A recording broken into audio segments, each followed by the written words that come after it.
This 5-minute solution will show you how to see who views your TikTok profile. So TikTok recently released this feature to see who views your TikTok profile. Just follow the simple steps to enable it. And the process will be similar for Android and iOS users. Go ahead and launch the TikTok app. Open your profile. Tap on this 3-line icon at the top right. Tap on Settings and Privacy. Select Privacy. Scroll down. And here you will find this Profile Views option. So tap on it. And we have to enable Profile View History from here.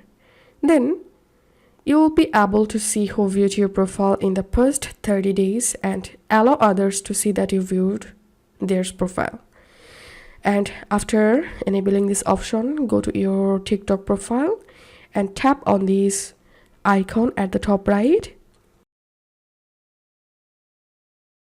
And here you will get your profile views history. If you find this video helpful, don't forget to subscribe 5 Minute Solution. See you in the next video.